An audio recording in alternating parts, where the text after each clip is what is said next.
friends. This is Donna. Welcome back for another episode of the Vibrant Living podcast. And I have a special friend. April is here with me today. And I am excited to hear the latest of what God is doing in her life and how she is serving. So, April, welcome. Thank you, Donna. It is a pleasure to be here with you yet again after so many years. So, thank you for having me back for this conversation. You're welcome. Where do you live in the world? So, I am in Gilbert, Arizona, which is pretty much Phoenix, Arizona, but Okay. in the Arizona area for about 32 years now. So, yeah. Wow. Wonderful. And do you love it there? What's your favorite thing? I love the outdoors, and we can be outdoors for about 7 months of the year. Mm-hmm. The other months we're inside because it's too hot, but I love the outdoors, the mountains. Some places have water Yeah. as well, but when I'm outdoors, it's reminding me of who God is. Because when you look at a mountain, you just think to yourself, like, Yep. we could not have created Yeah. that, right? Like, we create a lot of cool things, but we couldn't have done that. And so the outdoors is my favorite place. Yeah, me too. There's something I think for everyone that it is very refreshing to our soul. Yes. And I think of that. I'm a flower girl, and I look at all the millions of different, I think there's like 18,000 different kind of orchids. Wow. And so that it just the amount of things and so how creative God is. But we're not here just to talk about that. So we could get carried away. Yes. Yes, we can. So tell us about you. Who are you for people who haven't met you? What's your passion? Who's the woman, April? Tell us a little bit about you.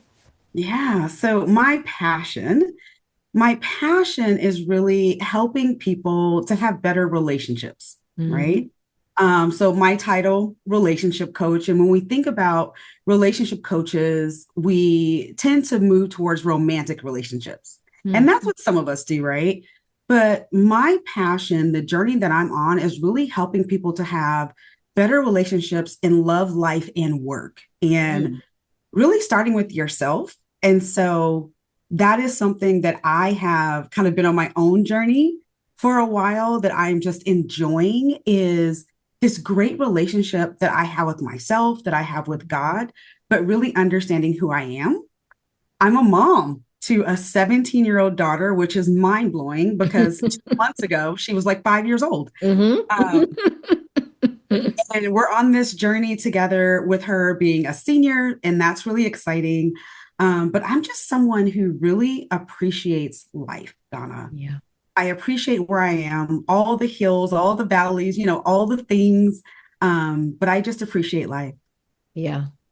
It is a funny how we think in relationships. I'm going to generalize, but we think in relationships, if I just meet the right person, I'll be happy. Yeah, If I just have the right something, yeah, then I'll be happy. But what you have begun to discover, which is truth, is happiness starts with me, and the stronger I am, the better the relationships that I have. Instead of putting it out on other people, you've probably encountered that, right?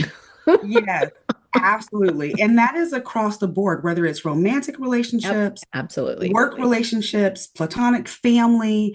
It really starts with us and who we are and understanding how we work and what excites us and all Yeah. the different things. But yeah, it really starts with us.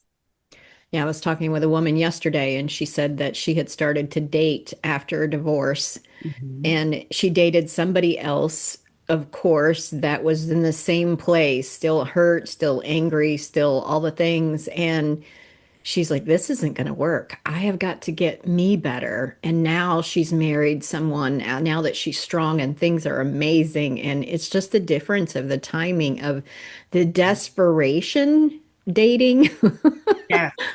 As far as the strong dating, it's a completely different place in that. So tell me, how does that look when you work with people? Tell me a little bit more.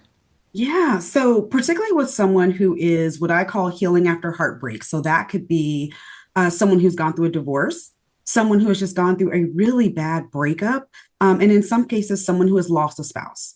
And the first thing that I try to understand is, who are you? Right? That's the Mhm. first question I ask: who are you?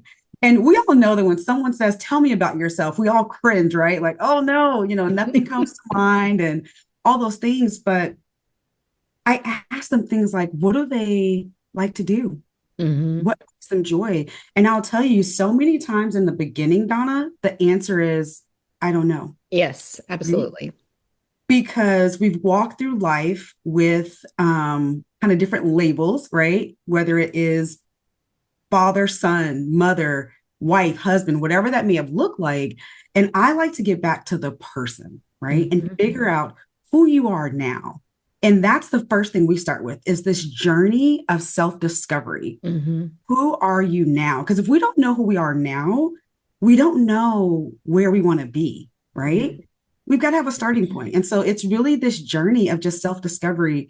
After my third divorce, I spent at least the first year just figuring out what I like to do. And you know what I found out, Donna? I like kayaking.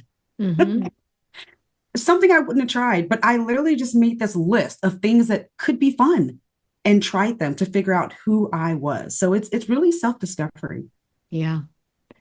It is interesting that we may know who we were, Mhm. but not know who we're becoming. Yes. And there is always, in the time I've known you, you're still Mhm. becoming. Yes. Yes. And so I don't think that that's a one and done thing, but it's something that continues to grow and you expand and it changes in the different seasons that we are in our life because you're different with your 17-year-old than you are with your 5-year-old. And all of those things and allow yourself to become. Hmm. Um, one of my favorite scenes in a movie, movies speak to you. It was called The Runaway Bride with Julia Roberts. Love that movie. Love that movie. Go ahead. Anyway, it's toward the end, and I started crying in this scene, and I've not experienced the same thing. But man, anyway, she's sitting in a restaurant and she's got 4 or 5 different plates in front of her, and they're all different kinds of eggs. You Yep. remember that scene? She had a Yep. scrambled egg and a fried egg and an over easy egg and an omelet and Hmm. maybe you know, all the different kinds. Anyway, eggs you can do a lot of way. And somebody goes, "What are you doing?" She's like, well, when I was with Fred, I like fried egg. And when I was with Joe, I like scrambled. And when I was with this person, I like this one. I want to see what Julia likes. Well, it Yeah. wasn't Julia, but you get it. Yeah. Um, Yeah. and and that's your kayak thing. It's like, what do Mhm. I like? And allowing that to be, because one of the jokes I tell too is, when I met my husband, when I begin to date my husband, I went fishing with him, I went hunting with him, and after we married, I had caught what I wanted, and I didn't like that anymore. I love that. So I don't make myself go fishing because I Yeah. don't like it. Yeah. Yeah. Oh my Yeah. goodness. One Thanksgiving, I went out hunting with him. He shot a pheasant and I cooked it. Wow. So it was just, but I'm like, I don't like this. I'm not doing this Yeah. anymore. I have caught the fish I was trying to catch. Yes. But it is discovering what we like. And so Mhm. you alluded to your divorce. Um, how did you get into this? Yeah. So I woke up in 2019 to my then husband saying that he basically never wanted to be a husband. Mhm. And within 20 minutes, kind of laid out this, his explanation of why he was leaving. And as devastating as that was, what made it worse was it was not my first divorce, it was my third divorce. Mm. And prior to that, I had started a business doing business coaching. So I was helping entrepreneurs Hmm. with their marketing strategies, and I generally loved it. But after this divorce, self discovery, right? I really went to God and I was like, what is my life supposed to be? Right. So once again, we tie so much of our identity to our relationships, right? Mhm. And so this was the first time that I really went to God, and it wasn't, well, fix me for the next husband, right? Yeah. Or help me pick a better man. It was, who have you called me to be? Who do you need me to be? So healing from that divorce opened up the door for God to say, I really feel like this is the space. This is the space you're supposed to be in. I want you to help people that look like you. And Mhm. so I started to switch from business coaching to relationship coaching, and initially working with people who were divorced, people who look like me, right? Mhm. And then along that journey, so we talk about becoming, God started to add more puzzle pieces. And Mhm. so 5 years later now, I'm working with individuals who may be divorced. I'm working with individuals who are trying to date in a healthy way, right? Mhm. So, particularly people dating later in life who are going Mhm. through those transitions. Yep. And then working with couples to help them to either set the foundation for their marriage through premarital counseling, or to get the maintenance they need in their Right. marriage through Right. couples coaching, right? So this journey, had you even asked me 6 years ago, Donna, I would have been Right. like, no way, there's no way, Yeah. there's no way, right? But it's that journey of becoming and allowing God to say, this is the path you need to take, versus me going to God going, this is what I want to do. I want you to bless it. And God's Right. like, well, let me show you what I'm blessing. Right. And let's take that path. So that's how I got here. Well, if you had figured this all out, just, you would have said, I'm never qualified Hmm. to be Hmm. able to do what I'm doing today. But one of the things I love about God is he qualifies the called Yeah. and not the other way around. It's like when he calls you, there's qualifications involved in using all of the ashes for Yeah. something beautiful to be able to help others. And that's a God story. There's only God can do those kind of things because if it'd been left up to just April, she would have perhaps wallowed in the pain. Yeah. Rightly so. I mean, I mean, you say it with a smile, but I know, but I mean, like that had to hurt like hell. Oh It's just gosh. like, oh my God, you say it with a smile today, but I mean, let's get real. That's hurt. I mean, that's just devastating, especially to a woman. And because relationships are super key to us, even I Yeah. think a higher priority than men. At least we get our identity from it. We Yes. can. And So, yeah. and so I don't, even though you say it with a smile today, I want to touch on the pain because there's somebody listening Mhm. that goes, well, maybe it wasn't that bad for her.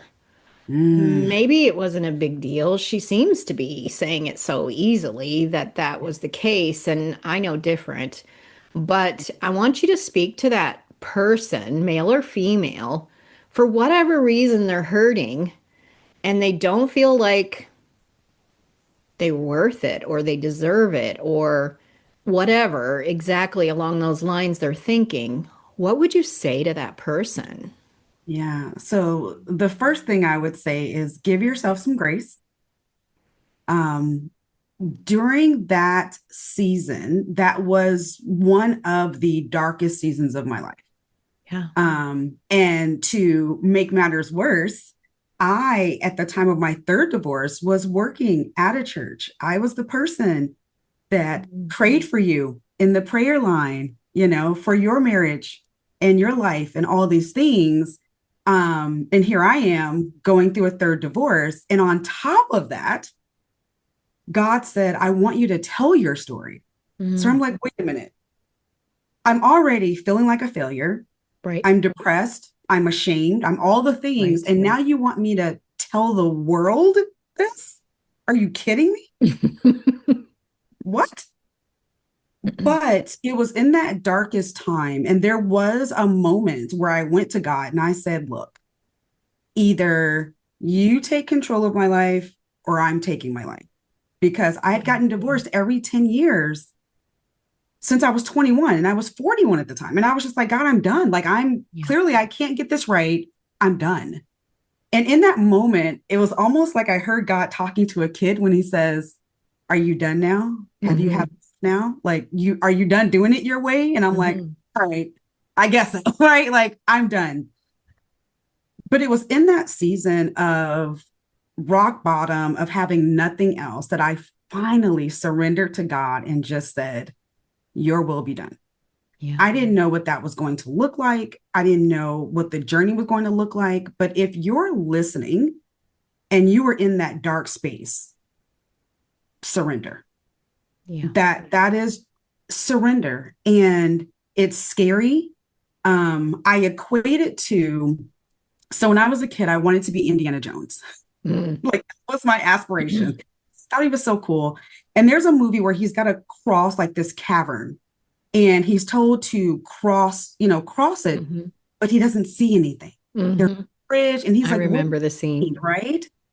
His dad's dying. He's got to save his dad. And he takes this step, and all of a sudden, the bridge is there. And that is what it looks like in that dark place with God. Take the first step to surrender, Yeah. and then God will show us the next step. So, what you're seeing, this smile is genuine, Yeah. but this smile is 6 years of work Yes. Yeah. and prayer and helping others. But it started with just one step of surrender. Yeah. With tears streaming down your face Yes. and holding Yeah. your gut because you feel like you're going to puke out your guts because it hurts Yep. so bad. Yep. Yeah. I have and maybe not that experience, but I've definitely felt it. So I recognize that. And I think it's important to share the pain, and so that people know that you understand, Yeah. that you've been there and what God can do when we do surrender. And then all of the skills that we don't have, hours and hours to share, that you've learned on how to take the next steps after that. So, how can people reach out to you if they want to learn more and find out about what you do? Yeah. You can reach me on most social media platforms at April Nowlin, my name. Also, my website is April Nowlin. I would love to connect with anyone who is in that space of just saying, you know what, April, I don't know the next step. I don't know what to do. What I can tell you guys, this journey I didn't do alone. I Absolutely. had a lot of help, whether it was friends, family, coaches, therapists, pastors, the whole nine. And so you don't have to do it alone, but you can Yeah. connect with me at aprilnowlin.com. Awesome. April, thank you for shining. And thank you for being brave Yeah. and doing what felt scary. I know. Yeah. And thank you for all that you're doing. I appreciate you and I applaud you. Thank you. Thank you for this platform to share help with those who need it. Yeah, Yeah. It's sources like this that people get freedom. absolutely. Thank you. I'll look forward to seeing you again. Well, I have watched April blossom and grow, and it is an amazing thing to do. I want to encourage you to share this story with someone that you love. Someone we know is going through that pain, unfortunately, and sharing this resource that she is available to help you. And as always, I am here if you are ready to live vibrantly, fully, to let go of stress and burnout and gain in confidence and peace. I would love to talk with you as well. Schedule a wisdom consultation and we will seek God for answers to bring me your biggest problem. Bring me your biggest challenges because I guarantee you there are answers. And I will look forward to talking to you then. Have an amazing day. Bye for now.